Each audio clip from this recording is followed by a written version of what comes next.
Hey, Dan Blewett here, and today we're going to talk about halves of the plate. So the halves are important. They're a tool, they're a location that a lot of college and pro pitchers use, but they're not really used by amateur pitchers and youth pitchers nearly as much. I know college pitchers are amateur pitchers, but in general, the halves are a very important tool. They correspond to a set of counts that we're going to discuss in today's video. And I want to encourage you to think more about how you can chop the plate up effectively to give yourself the most margin for error, to give yourself the chance to throw the most strikes so you get ahead of more hitters. So then you can obviously put hitters away faster and with a greater percentage of the time. All right. So in today's video, you're going to learn about different counts and how they correspond to different locations on the plate. So if you're new to the channel, definitely consider subscribing. You'll see a link below, and also in the show notes, the descriptions, you'll see different resources that I have, including my email newsletter, some free ebooks, and some of my online pitching courses. So definitely check those out, and I'll see you here in the video.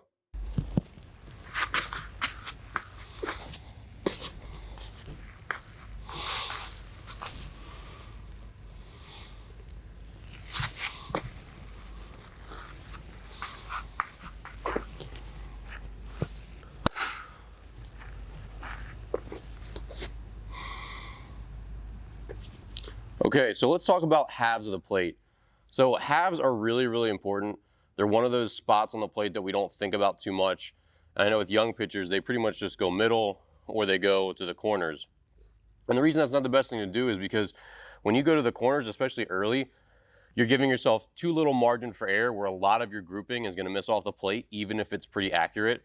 And then what happens is, as you fall farther behind the count, now you have to bring the ball back over the plate to pretty much come back in the count. So if you're going to pick your poison, would you rather get ahead earlier by giving yourself a little more generous strike zone, a little more margin for error, or would you rather fall behind and then have to catch back up later? So for me, I would certainly rather throw to the white of the plate early in the count rather than late in the count. So again, if you get to 2-1, you kind of need to bring the ball back over the plate depending on the situation. Whereas 0-1 or 1-1 or 1-0 or 0-0, going over the middle of the plate, the bat's still early, you have a chance for a quick out. Hitters are still like settling in and they're kind of defensive early, they're not as aggressive. So there's a lot of merit to going over the white of the plate early. And so one of the ways to differentiate away from the middle is just to cut the plate into halves. So when you cut them into halves, we're throwing on the either arm side third or the arm side half or the glove side half, depending on which arm side you are. For me, this is arm side, this is glove side. Obviously that would come from your perspective as a pitcher. But with halves, we're just trying to differentiate one side or the other. We don't have to be super precise. We're just starting to sort of dictate the at-bat by saying, all right, I'm going to go into this guy, I'm going to go away to this guy. Now, if we had a righty up here, this is obviously outer half, this would be inner half. Inner half is a little bit of a tricky pitch, and it really depends a lot on the hitter. It depends a lot on the situation. It depends on kind of his approach and maybe his stance. So to go inner half, it's kind of not enough to jam a guy where it's not super far in, right? This is almost like middle in. I don't know if middle in's exactly inner half, but it's pretty close if it's not. And inner half's not quite enough to jam a guy if he's looking for a fastball, and they can pretty much just get an easy cookie to put into the pull side gap.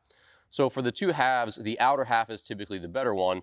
But if you're just trying to sneak a strike or establish one side of the plate, or if a guy kind of looms over the plate, maybe he's got this, this big stance, kind of like this, then going inner half can work. But a lot of times we skip inner half, except when it's an early pitch to kind of establish one side or the other. So if you're going into the bat later, you probably wouldn't go inner half 2-2 because that's going to be a pretty decent happy pitch for a hitter to turn on.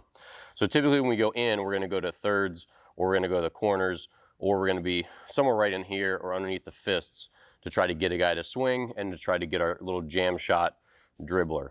But don't underestimate the power of halves of the plate. And again, these correspond to even counts, 1-1, 2-2, 3-2. And so on those counts, it's critical to either end the at-bat in the case of 2-2 or 3-2, so we do want contact, or in 1-1, it's critical to get ahead to get to 1-2, because 1-2 is vastly different than 2-1 in both what you're going to throw, how aggressive the hitter is, and what expected outcome you can look for. All right? So hopefully this video helped you. Pitch to the halves early, 1-1, 2-2, 3-2. Those are the best counts. If you're feeling strong with your location, you're feeling like you've got good command one day, and you don't want to go over the middle of first pitch, then going to one half or the other is probably your next best bet. All right, we'll see you in the next video.